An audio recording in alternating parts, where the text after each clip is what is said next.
to do a little bit of photo editing. It's called LunaPic. Please don't be intimidated by it. It's got lots of bells and whistles, but we're just going to use a few. If this is exciting for you, I would suggest going and playing around with a lot more than what I'm going to show you today. To start with, go to Upload and choose File. I've got a few choices because I'm a little indecisive.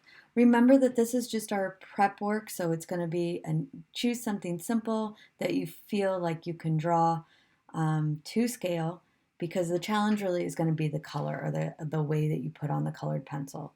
So I'm going to choose the eye just to play with right now. Go to Open. And for you Photoshop users, this might feel pretty similar with the tools, the basic tools on one side and then your adjustment tools at the top. We are just going to use the tools at the top. However, if this is your jam, feel free to play around with it. The first filter we're going to put on is pretty intense. We're going to use the thermal iridescent effect. So I'm at Filters and Thermal Iridescent Effect.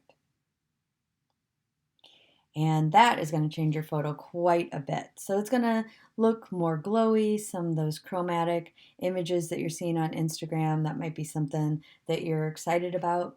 Maybe you like it, but it's a little intense, so I want to adjust it down. This bar will kind of take away some of the effect. The other thing that you can do is if you like the idea of it, but you're not real excited about the colors, if you go over to Adjust and Adjust Colors, there's some options of swapping out colors.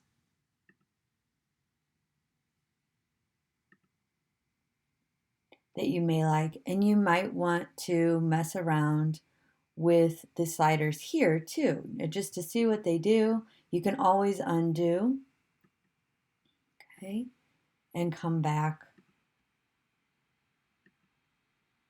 So sometimes it'll save some of the things that you're doing to it, and sometimes it doesn't. So it's a little glitchy sometimes.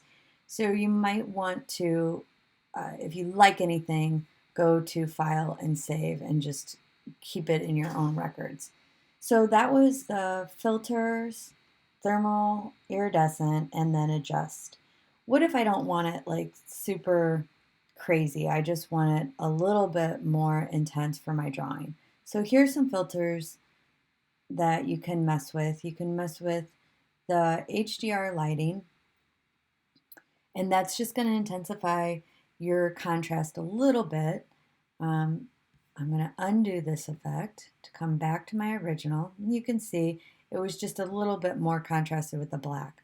The other one, harsh lighting, and sometimes the other filters in that area are going to pop up. So this is the harsh lighting, and if it feels, ooh, I kind of like the intensity of that, but again, I just want to lessen it a little bit. Or maybe I like the intensity, and what if I were to go to File, or sorry, Adjust, and adjust colors with this. Now with this one, you're going to see a little bit different, and I could maybe see what bringing in some red would do, or maybe swap it out. Okay, so you can apply the color effect to just one of those filters. And I'm going to go back again to my original, and I'm going to show you one more, the Lomo and more. So these have a lot of the same things that maybe you're seeing on Instagram. And so some of these would work. I like this one the best for drawing, but you can try the other ones, click around and see what you think, and save and apply. Okay, and it just got real big. That's okay. I'm ready. I'm gonna go ahead. I like this option, so I'm gonna file and save this. Now feel free to go in, and there's all sorts of different things that you can adjust. So your adjustments are going to be a little bit more subtle, whereas your filters are going to be a little bit more dynamic. And some of them are going to work for your drawing and some of them are not. The effects, a lot of these are interesting, but I don't think they're going to work for our drawing. But if you want to try them, please feel free to try.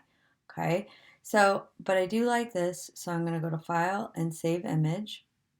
And this screen will pop up. We want to save the image as a JPEG.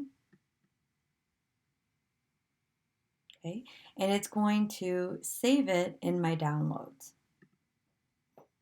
Okay, so now that I have this image, I need to make it a 5x7 because that's the size that I'm going to draw from it. So if you have a printer, you can follow these steps. If you don't, you can just leave this up and scale it, your paper, to a 5x7. The 5x7 is roughly half of the big sheet that I gave you. So the next video is going to be about scaling and printing.